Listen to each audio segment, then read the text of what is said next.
Hi. Today we're going to talk about, well, first let me ask you a question. We all have dreams, we all have goals. And what do you think is the biggest impediment to reaching your dreams and goals? Well, what I think it is not being able to have the energy to do what you want to do when you need to do it. So let's say it's Saturday morning and you finally get to work on a cherished dream or goal, and you're just too exhausted. You spent the whole week working, doing things for other people, and now that it's your turn, you just don't have the energy or the motivation to do it. And that is why a lot of people wish that they had emotional stability, because we believe that emotional stability will just help us glide right through to our goal. And the myth about emotional stability, actually, that's true. I mean, in a way, the myth about emotional stability is that we think that an even mood would make it easier for us to take the steps that we need to take to create the life we want to live, to realize the goals we have. And actually, that is what our current treatment for in psychology it is based on. If you go and you're depressed, you'll get antidepressants. And also, we self-medicate by taking things that make us have more energy or that slow us down when we're too amped up. So those are the ways that we try to control our mood and our energy currently. But I'd like to give you today a completely different way of looking at emotional well-being. Hi, Kristen. The way to look at that is that instead of a very stable mood that you just always have, like always being positive or something like that, emotional stability is actually about the ability to feel your emotions in real time and process them and respond in a way that makes you feel good about yourself and respectful to the other person. So this is completely different from like taking antidepressants or other things that you might do to have emotional stability. It's a way of being more alive and being more in touch with yourself. And what it will give you is a lot of energy because you are tapping into the natural energy of your emotions. And if you are feeling and processing your emotions in real time, you have a lot of energy and a lot of, people think like self-discipline is like something that you learn and force yourself to do. But when you are actually tapping into the wisdom of your emotions in real time, processing them and responding, you have a lot of energy and a lot of direction, and you don't need self-discipline that's imposed from the outside in, or that involves a lot of like giving yourself pep talks. So emotional stability, instead of being like one particular mood, it is feeling all the feelings that you have as you have them. And for a lot of us, that is kind of scary or seems kind of redundant, not necessary. And I'll explain why. If we're in the habit of suppressing our emotions, we may not even be aware of how many emotions or the variety of emotions that we're having, because we're not in touch with them and we're not used to feeling and processing them in the moment. Earlier, when I talked about waking up on a Saturday and being too exhausted to do the things you really want to do, that is because instead of processing in the moment, you're carrying them with you, like baggage, right?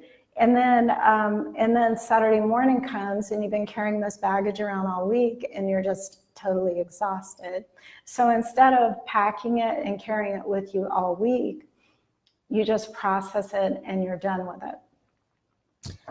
And this is what I feel like has helped me reach the goals that I've wanted to reach, but also to live life more alive and in the moment, and also to not take things personally and to respond to people so that things do not become blown up and dramatic. I think it's pretty common for women to let things go until you can't let it go anymore. And then it feels to the people around you like it's disproportionate, but it's not disproportionate. It's been there, you know. And this is especially true like for PMS. When you are in that part of your cycle, it's harder to ignore things. And so PMS gets a bad rap because people think that it just brings out like your worst characteristics. But the reality is that it makes it hard for you to ignore things. And you're much more willing to tell people what you don't like. So, but instead of like ignoring those things and then zapping someone later, you can learn how to tap into the wisdom of your emotions as you are going through your day and process them and respond. And this is something that I coveted for many years because, to be honest, I was an ignorer and a zapper.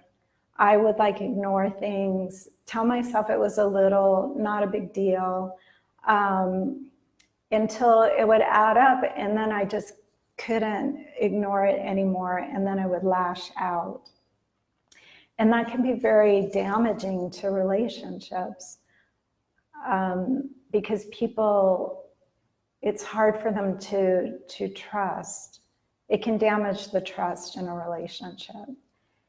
And so for many years, I wanted to have this skill and I didn't have it. And when I would ignore things and then lash out, I would feel bad and guilty. And that would affect my my self-confidence and my self-esteem and my relationships. So I decided to make a word for what I wanted, and I called it fluid integration. And that is because I wanted to feel it, process it, and respond to it in the moment, not like when I was journaling, 4 days later, or in a yoga class in a pose that was like so physically difficult that like sometimes I'd cry and release things. So what I would like to leave you with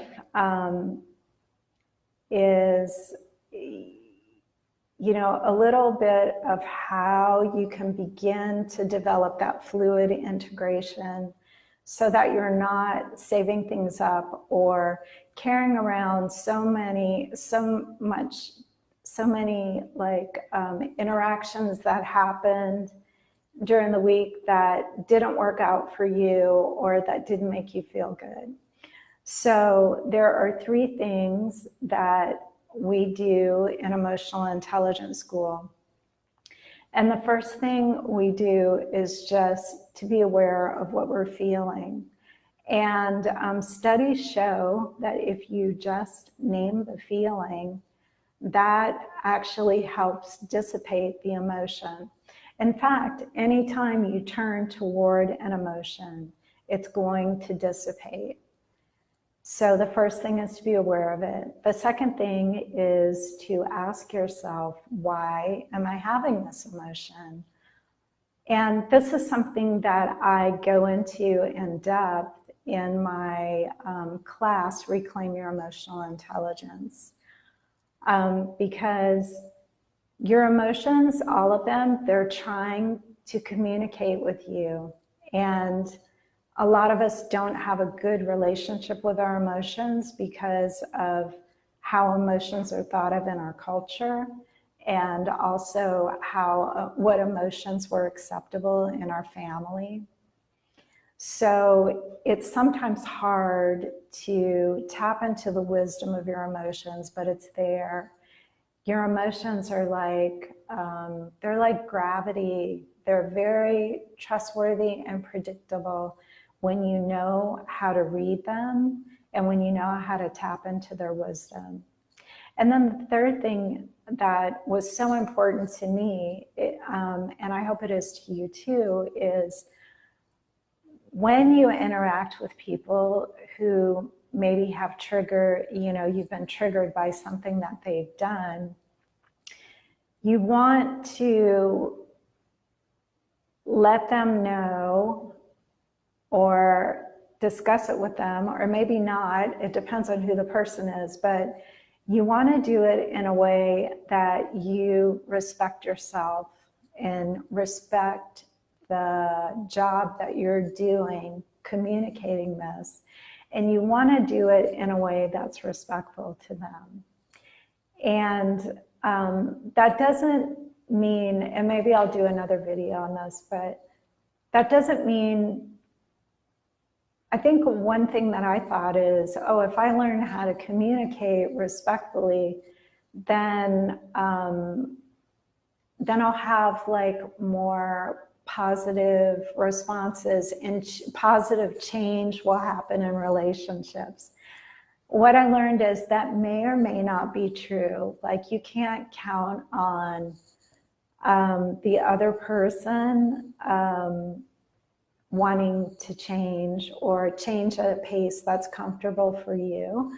But what you can count on is every time you speak up for yourself and you do it in a respectful way, you earn your own trust and you increase your self-esteem. You think more and more highly of yourself.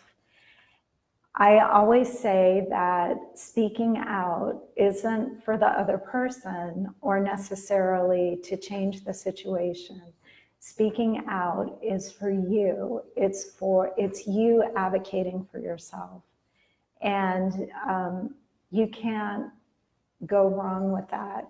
And that doesn't always mean that you tell the person, because some people are very reactive. Some people are in relationships that are abusive, and it doesn't matter how you say it, it's just not going to turn out well. But if you know what you would say, and you know that you're advocating for yourself, you always win. You'll always win because you're taking care of yourself, you're speaking out for yourself. And if you don't do it, nobody will. That's the reality of it. So if you have any questions, feel free to put them in the chat or put them in the comments after. Thank you for joining me today. And The last thing I want to say is that my name is Susan Girard. I'm the founder of the Emotional Intelligence School, and we teach an 8-week online program beginning in June of this year called Reclaim Your Emotional Intelligence. And the purpose of this course is to give you all of the wisdom and power of your emotions, and to let that fuel your dreams and your actions and take you where you want to go. A lot of times we know where we want to go, but we encounter people who are difficult, or we're affected by other people's energy, and that affects our ability to take those steps that we want to take to create the life that we really want to live.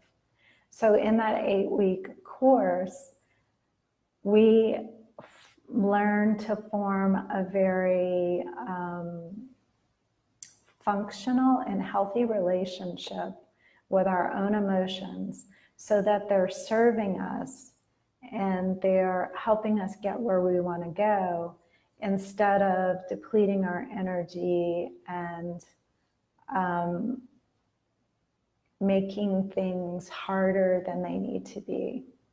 And again, that is nobody's fault. It's just the way a lot of us were raised.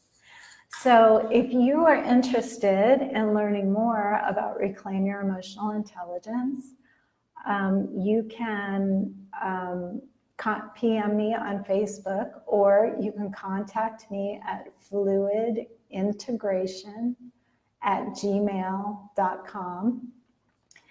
And just to let you know that I have given myself a challenge of doing a video once a week for 3 months. This is my second video. I've never been on video before, you can probably tell. But I have decided to do this, and each week it's my goal to give you some insight and some good ideas on how to increase your emotional intelligence, so that you can design and create your own happily ever after. So thank you very much, and I'll see you next Thursday at 5 p.m. Hawaiian time. Thank you. Bye-bye.